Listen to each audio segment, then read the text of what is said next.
In our second panel of the day, we will be discussing data analytics and smart manufacturing and how we can leverage big data for insights and competitive advantage. By leveraging advanced data analytics tools and techniques, manufacturers can analyze vast volumes of data generated by connected devices and machines.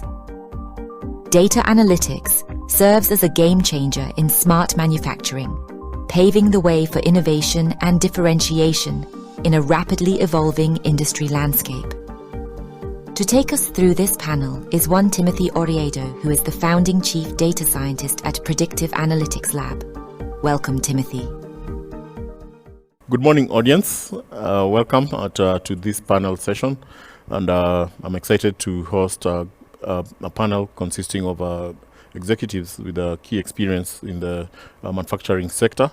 And my panel is going to consist of 4 executives. So the first is Benadryno, the CIO of Ketepa, and we have Mudiaga Ebo, Senior Manager Technology and Service Delivery at Sproxil. We also have Olademeji Kazim, who's the data architect for Kaplan United Kingdom. And then right here with me in the studio, we have Maurice Wessler, who's the Manager Professional Services for CISPRO Africa. Yeah, so I'll like to just give an opportunity for the panelists to give a brief introduction to themselves about their career and what the knowledge they're going to share in this next 25 minutes we have in this session. So I'll start with Maurice, who's right next to me. Kindly, sir, will you give a brief introduction about yourself? Thanks, Timothy. Thank you everybody for having me here. Yes, so basically my entire professional career has been in the ERP system. So started off straight out of university, implementing ERP systems and running through that for a period of 15, 16 years now. So various industries, food and bev, mining, manufacturing, obviously strong. So currently manage the professional services, which for CISPRO entitles consultancy, support, education throughout Africa. Happy to be here. Thank you. Yeah.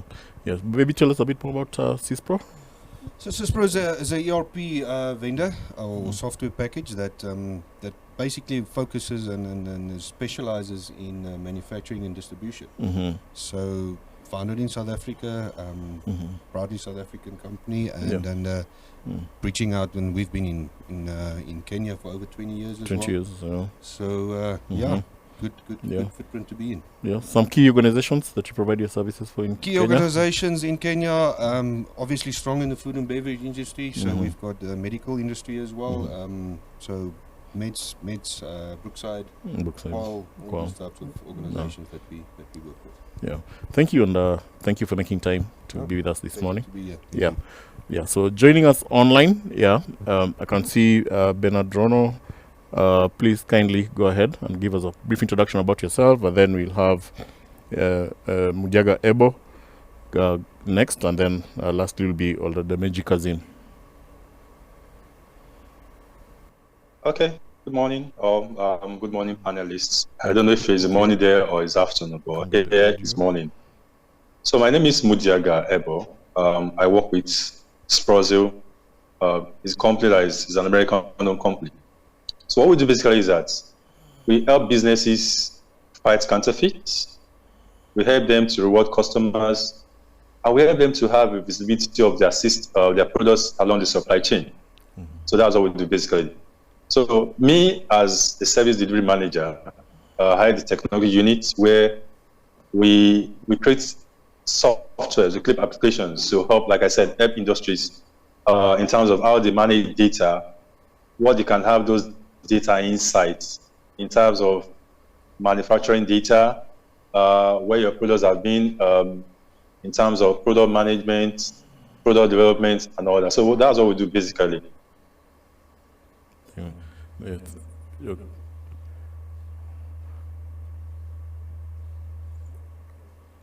Am I audible enough? Yes, you're audible. Kindly just give us some examples of the industries that you provided your interventions for. Okay, so in Kenya, there we have industries like Safaricom, East African Cables. So what East African cables just use our system, our service for is they need to fight counterfeit, how to know if their products, their cables, actually genuine. When you're buying they want to know you're actually buying a genuine product. And leverage on that, we actually build systems where they can actually reward those customers. After buying a cable, they give you points. Over time, you can swap your points to get airtime, and swap it to get tricycles and all that. And also, we help them to have a supply chain visibility. One of our products is called Project Informa. Informa is built on traceability, GS1 standard, where you can have users track products, where they've been to, track and trace, where the product has been to, and where it's supposed ought to have gone to. So let me just give an insight. Let's say that you have a product that was manufactured in China. It's supposed to go from China to somewhere in UK, then to Kenya. So when you use so we built a system that leverages on WhatsApp channel that says, when you scan that product, it tells that that product has been to China, it's been to UK. So if that product veers off the supply chain, assuming that product is not supposed to be somewhere in Tanzania, and you scan and it tells that this product has been in Tanzania, it should give you a red flag. So it gives that company, that manufacturing company, to know, oh, my product has been to Tanzania. What's it doing in Tanzania? Is it that people are now using my products in Tanzania? So it gives you that visibility to know where your products are being to, in terms of, okay, now I know that my products are being used in Tanzania. Let me start shipping my products to Tanzania. So it gives you that visibility along the supply chain. Okay. Thank you. And we'll be coming back to you with specific questions about the smart manufacturing and how you can be able to enhance the value chain, especially looking at the supply chain analysis. Yeah, so let's hear from Oladimeji. Kindly please introduce yourself. Good morning, everyone. I'm Oladimeji Kazim, a data enthusiast.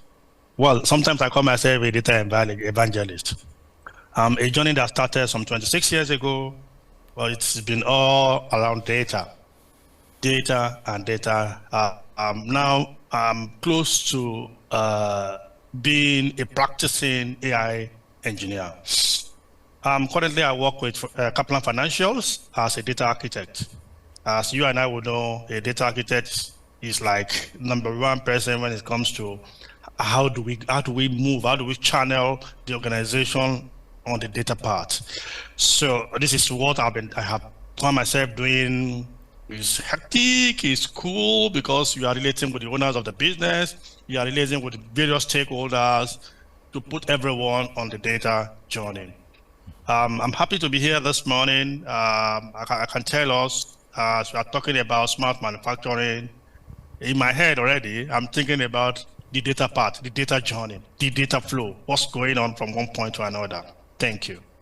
Thank you. Yeah, you please give some perspective about your interventions in the manufacturing sector, and if you have any clients in the region, it'd be good to know as well. Well, in my previous role, yes, I did in the past. I don't know if you heard of AG11s of those days. I was part of that team, as a consultant for some good time. In manufacturing, I've not played much role, but I've only played a role from my previous employer as a consultant to Coca-Cola Nigeria. The 11s I mentioned, and basically those ones. The rest have been in the financial industry, including the IDB Bank in Nairobi, in Arambi Avenue. Good. Yeah, let's hear that. Yeah. So, well, your voice is still warm. Just kindly, let the audience know how the integration of data analytics, how is it transforming the traditional manufacturing processes and business models, especially looking, you mentioned about AI, you are aspiring or rather practicing about the AI engineering and modeling. How do you see that evolving, and what are some of the best practices that you've seen being portrayed in your practice? The practice is still evolving, and I can tell us there are so many things that AI does today. Yeah, that reminds me, I forgot to mention while I was introducing myself. I found myself in an organization in 2021 in Scotland.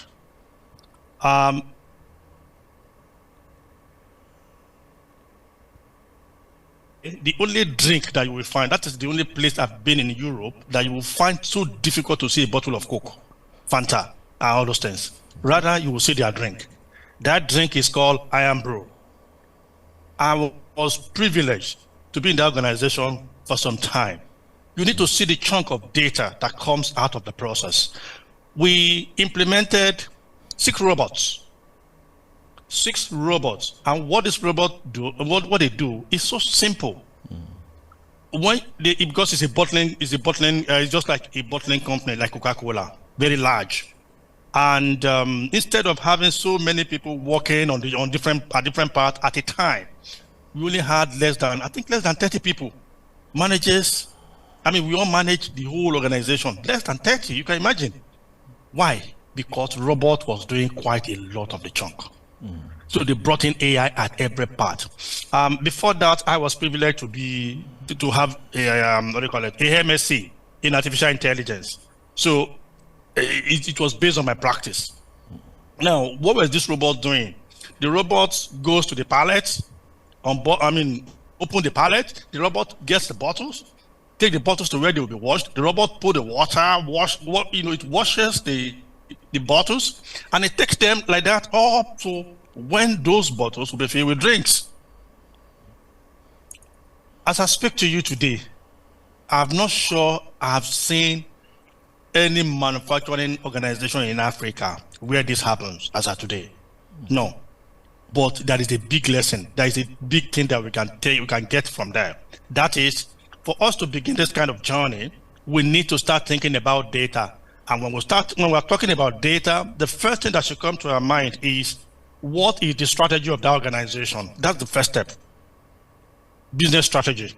Now, the company needs to put in place a data strategy, which will speak to the business strategy.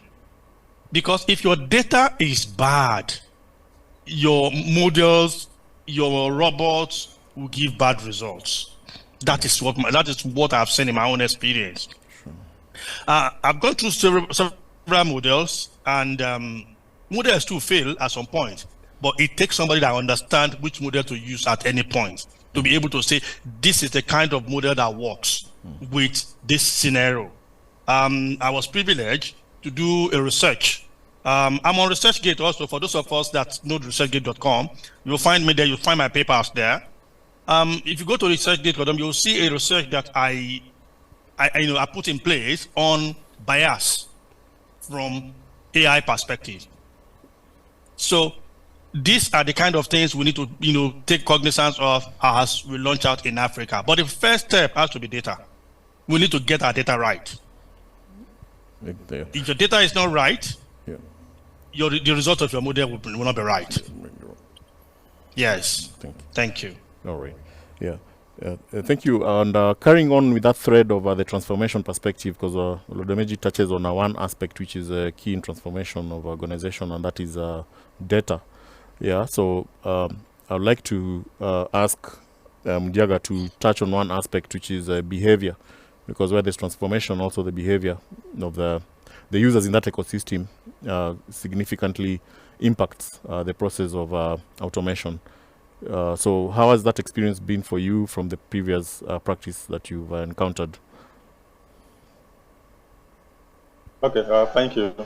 So leveraging on what Dimeji just said now, data is actually key when it comes to you making decisions. And that's why I always say data is king. Because with data, you can analyze it. Looking at the manufacturing industry, what can they use data for? So let me give you a practical example. With what we do with our product called Project Defender, we built it on surveys. Now, when a customer buys a product from a manufacturer, you take out that product, you scratch a code. That code, we want to get data from you in terms of, we want to know where your location, where you are buying from. Location has to do with, it takes the IP of your phone. We want to know exactly where you are. Can you hear me? Yes. I need to be sure that I'm audible now. Okay, so with that code, we use a short code and we get your location. After you verify those products to know that product is genuine or fake, what we'll do is that we'll send you a survey immediately. That survey is to gather data in terms of how often you buy those products, what you use those products for, where you buy those products, and who uses that. Are you the end user or you're buying for someone? So with those data, the company can actually know that, okay, at this time of the year, is my product actually seasonal, built on AI? So the AI actually looks at the behavioral pattern of these customers. How often do they buy it? What do they use this product for? So in terms of behavior, in terms of using those data to get insight into what me as a manufacturer can gather from those data is actually key. So we use our products to help manufacturers to know what people use their product for, how often they use those products, how much they buy those products. Because considering inflation, we want to know that this product is affordable. If it's not affordable, what can we do? How can we subsidize this? So with data, we can get those insights. Thank you. Yeah. There's a question, a particular question I wanted you to touch on, which is on the behavior of the organizations, especially focusing on culture. Do you have a take on that? Okay, so the organization itself, that's why I said the behavioral pattern. Mm-hmm. So for every organization, a manufacturing company, you need to know how often people use your products. You are trying to study the behavior. So you can use those insights to drive your own manufacturing plants in terms of supply chain. So behavior is not dependent on the manufacturing, it depends on those end users, because you need to know what those end users are using your products for. So you can't use the behavioral pattern of the company itself. You have to depend on the end users. Yeah, thank you. Yeah. So just finalizing on that thread, Marius, in terms of we talked about robotics, automation, in areas where CISPRO has created intervention. What are some of the key areas? Perhaps maybe checking on resistance, fear, which is one of the other behavioral aspects that industry leaders are quite concerned when you talk about smart manufacturing, smart automation, and how have you been able to create interventions to allay those fears? Yes, Timothy, I think that is one of the biggest concerns we all have as human beings, is what will AI do to our jobs in the future. Mm-hmm. So I think the challenge from our perspective has been to try and convey the message that you're not going to be out of a job, your job is going to change. Mm-hmm. So instead of you doing the physical manufacturing, a machine will do the manufacturing, but somebody still needs to set that up and make that work and optimize that. Mm-hmm. And I think from a systems perspective, the amount of data that we generate on a daily basis, not even to think about but just from, if you use an organization and you look at the amount of transactions and stuff that come through a day-to-day activities within an organization, and using that data, and I mean both panelists have talked about analyzing and analytics and insights and all these types of things, to use that to better optimize your process. So not putting a process in place, but optimizing it. Looking at your efficiencies, increasing efficiency. So I think, yes, these are fears, and the fears are valid, but the challenge is trying to change your mindset to say, let me rather use this fear to the better and improve the process and looking at that from a different point of view. Yeah. So thank you for sharing that, and it's quite insightful to know that there's an aspect of mindset change which actually accompanies all the investments done in smart manufacturing initiatives. Yeah. So shifting gear now, we're shifting away from the transformational aspect of it. Now we're going to the technological aspect that support smart manufacturing. And the first question on this will be to you, Marius. How would you define a successful technology implementation process in a manufacturing organization? It's an interesting question, to be honest. So let's use before we look at all the newest technologies. Let's use it. Let's use scanners, for example. If you implement a scanning solution in your manufacturing environment, the success of that solution is always based on your business process needs to be resolved. So if you've got the right business process there, the technology becomes an enabler. All right.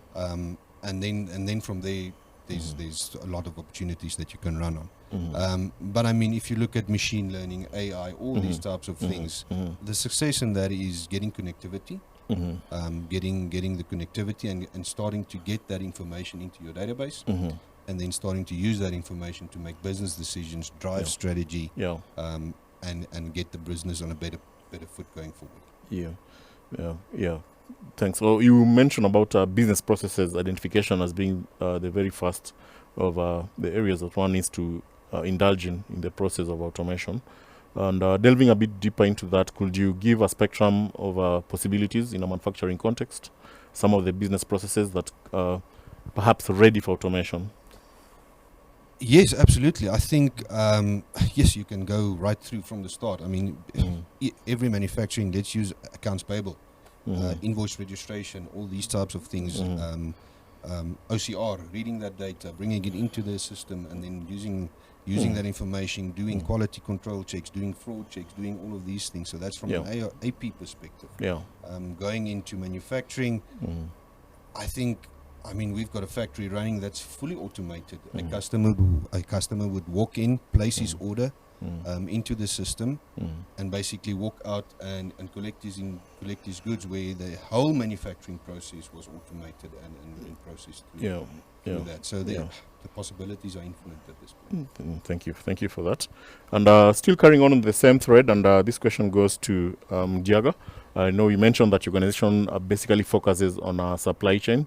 So perhaps could you indicate what made your organization focus on supply chain? Because the other business processes, as Marius was mentioning, finance, in procurement, and also in sales. But what made your organization focus on supply chain, and what are some of those key areas that you consider pain points that can be solved using the smart manufacturing solutions that your organization provides? Okay, thank you. So I'll use Nigeria as a case study. So we still grapple with the issue of counterfeits. So we have an agency here called NAFDAC that gave a mandate that says, for every item that goes into the supply chain, you need to be able to track it. And by tracking it, you'll be able to stop counterfeit. So at every point in time, you give the user, the consumer, the power to be able to know where this product are being to. So that's what traceability is all about, where this product have been to and where it is now. So for every product, for you to give that power to that manufacturer and the end user, to be able to know, okay, my product has gone through this process. Now, it gives them the power of knowing inventory management, the power to know my product is actually being counterfeited more in this region, because what our system does is that we have 3 products. We call it Sprozy Defender, Sprozy Informer, and Sprozy Champion. What we've done is to embody all these products together along the supply chain, where you can say, my product is being counterfeited in this region, my product is being bought more here, and my product is actually, I can actually now give my end users reward in terms of giving airtime. So what our system does is that it gives you that visibility in terms of knowing that my product is actually genuine. People are buying more of genuine products, or people are buying more of fake products, because that shortcode gives you be able to have that data. What it does again is to be able to say that, okay, man, my product is actually more counterfeited in this region. Now I can now take the enforcers, the agency, to go to that place and actually arrest those people. So that's what our system does. It gives you that visibility, and it gives you that insight. It gives you inventory management to know that at this time of the year, I should manufacture more or I manufacture less. So that's what we've done. Okay. Yeah. So suffice to say that your intervention helps to integrate the issue of data into decisions, so that you're able to make the right decisions to be able to grow dividends in terms of reducing the operational costs? Sales. Okay. Yes. All right. Yeah, exactly. Yeah. So as we finalize on that thought trajectory, the last bit will go to Oladimeji. Could you perhaps, in your previous research work and professional industry practice, define if you've come across any tools that you'll recommend to the audience in terms of one that they can use as a criteria for determining which business process should be prioritized in the smart automation, just focusing on the value chain in manufacturing and leveraging on what the previous panelists have been able to mention as the use cases. Is there a tool perhaps the audience could be able to utilize in identification of the key area where they can leverage to be able to identify the area that needs priority in the organization when they were starting that journey of smart automation?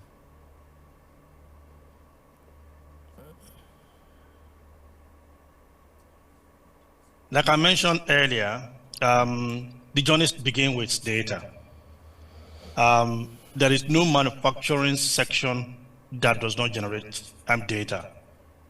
So when we talk of tool, there are several tools. It will be very difficult to have a particular tool that will solve all the problems end to end. Although the world is evolving, I can see people going towards one tool. I'll mention just some, if I'm permitted, just as you have requested.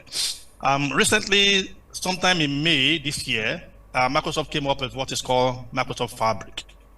It's a very good tool that every organization should look at. By the side, there is another one called Databricks Lakehouse. They do the same thing, really. Then the third one is Oracle Heatwave. These are data platforms that helps you in any smart journey, especially in the manufacturing sector. It's your data journey.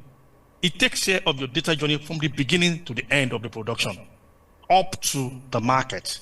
Now, you've gone into the market, you need to do some market intelligence. The data is there for you also because it connects to your ERP. It connects your CRM. It connects whatever data that you have in place. So I need us, if anybody is interested in this journey, these are the latest tools that anybody can think of today. The Databricks Lakehouse is an open source, which implies you can move it around, you can get it anywhere. Now, Microsoft Azure is a good platform which syncs very well with Lakehouse. So if Microsoft Fabric is too much in terms of cost or implementation or whatever, you can do normal Azure.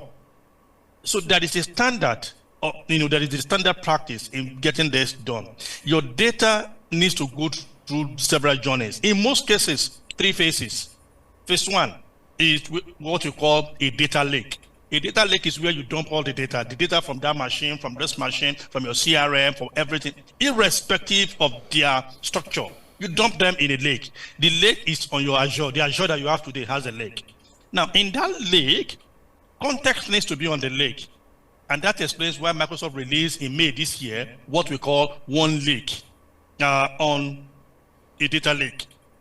Lakehouse from Databricks brought in that one also, just to ensure that you are able to put context on what you have in your lake. Your lake will contain PDF, Excel, CSV, SQL-based databases, Postgres, or whatever it is. It's no structure. But as your data moves from that point, which we call the bronze layer, it moves to a next layer called silver layer. In that silver layer, context comes to the data.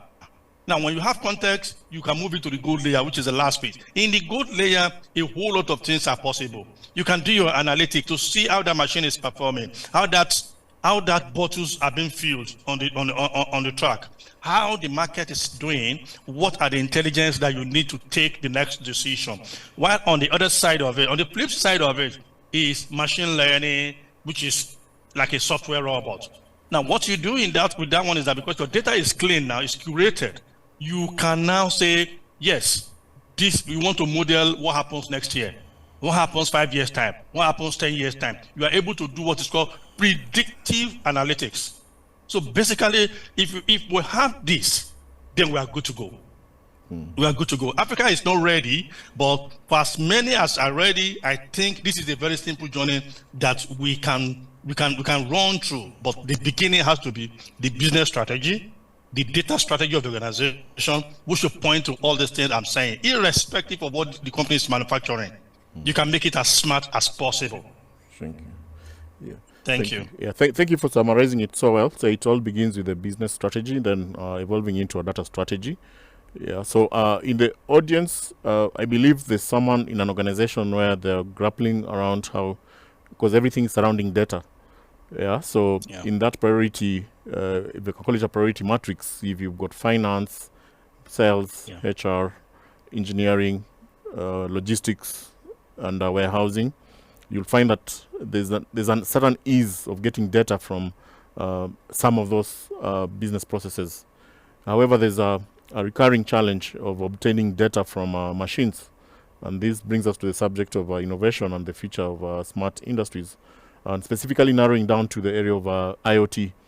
Yeah, what recommendations would you give to an organization that's seeking to collect information from machines, which is considered to be quite an arduous task, and also considering the accuracy of that information? So you can take that question, Marius. Okay, Marius, yeah. Thanks, Dominique. Yeah, I think panelists have touched on that as well. So if it's garbage in, it's garbage out. So set up the processes correctly. Make sure that this is the type of data you want to be recording.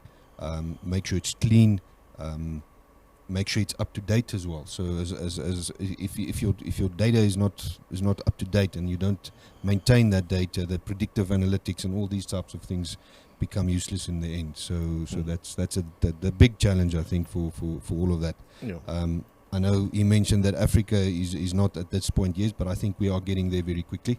I really believe so, and I've seen impressive factories where the guys are doing really good things in there. So I think we're there. Okay. Yeah. Thank you. So the final question will be about the ethical concerns. Yeah. So what are some of the ethical concerns that are impacting the advance of this smart industry? And maybe that question could go to Diaga. And I would like also, as he answers that question, if there's any particular question from the audience, if you could put it on the chat and see if we have about 2 minutes to wind up. You're able to answer 1 or 2 questions as we close down. Okay, so for me, ethical concern has to do with capital. It's actually very capital intensive for you to get involved in this way of businesses. So, Olajimi said earlier that Africa is actually not ready yet in terms of finances. So that's the main concern. Capital is capital intensive. How many businesses in Africa can actually go this route, invest billions of dollars for this? So I think the concern has to do with capital. That's just why I say it. Okay. Are there any privacy concerns? Are there any regulatory compliance focusing on a smart industry that you're aware about that could help in creating that compliance within organizations to allay the fears of adapting? Go on, Larry. Okay, yes. For this, compliance and regulation for smart technologies is still evolving. The world is not there yet. If I say the world, even the advanced world, the world is not there yet. There are still several schools of thought on what should be. However, no matter how laid back the organization is, they can start the journey.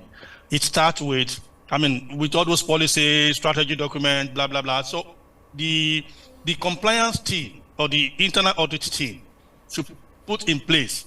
It could be simple documents to say, okay, what do we do here? What are the standard practice here? What should happen here? What should happen here? What should happen here? It's like a framework. So when that happens, that document does not need to be perfect at the beginning, but the journey needs to start. That machine needs not be replaced immediately, but the journey needs to start. How will it start immediately? Get somebody to be putting that data at the beginning, no matter how funny our production processes are. Right. So at some point, you can change one machine make it smart, replace the other one so that it becomes an evolving journey as on the go. In terms of compliance and regulations, I'm not sure at this level we'll be able to narrow down to one single one to say, okay, this is final, this is the way it is. No, the world is still evolving. There are still several discussions going in and out of this topic, but we can start the journey. There are some basic way of starting, and I think that should not hinder us in Africa to make this happen. Thank you. Thank you. Yeah. All right. So I'd like just to wind up the discussion. Just 30 seconds to give your closing remarks as a panel. Yeah. For me, I look at. Okay, sorry. Go ahead. Yeah. For me, I look at Africa in another few months, starting this journey, and those that have started, getting better. Some of us are here to help every one of us, so that as we grow on this journey. Thank you. Thank you. Mdiaga? So, as for me, the journey has started. We just need to be smart enough to know what to do at every point in time. Make those decisions. It has to be all-encompassing. It has to be everybody. Get involved, be fully involved. Because when you are involved from the start, from the get-go, it makes the journey very smooth. And everybody is on board. Thank you. Thank you. Finally. Yes, thank you. I think from our perspective is we need to start becoming a strategic partner with these businesses. When we're a strategic partner and we've got predictive data analytics and we can use machine learning and AI and all of these things to start helping these businesses make better decisions, optimize efficiencies, all these things we've talked about, then we're moving in the right direction, and I think it's needed. We've got a growing population. We need to manufacture more. We need to feed more. We need to do everything better, and we need to do everything in our power to be able to do that. Sure. Thank you. Thank you so much, and I'd like to appreciate and give a round of applause to our panelists who've been able to share insights and knowledge in that area. We did touch on a couple of areas, including the transformation process, how the area of behavior meets technology.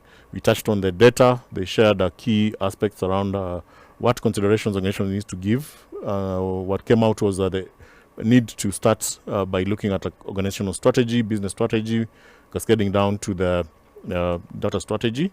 And then they gave examples of some of the business processes that could be impacted by the smart manufacturing. And then we also looked at ethical considerations. Coming out clearly was the fact that we still have an evolution in the aspect of regulatory compliance, but that doesn't really prevent organizations from starting the journey. Yeah, so I'd like to thank you, the audience, for staying tuned to this. If you'd shoot some questions on the chat, we should be able to respond them offline.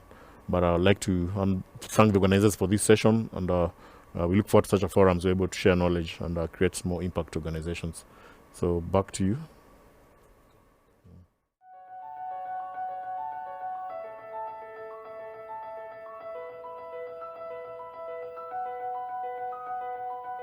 Welcome to the Smart Industry Forum, where we discuss the latest tech developments and their impact on manufacturing and supply chain sectors in Africa.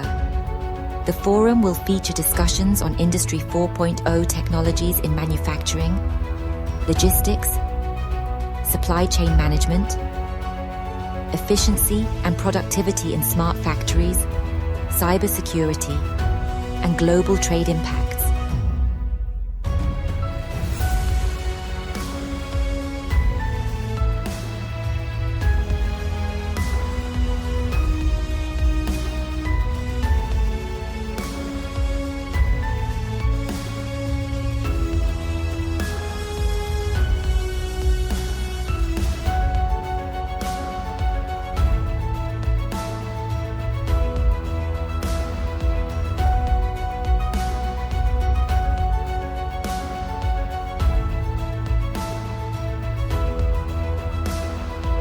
Join us as we delve deeper into the industry world.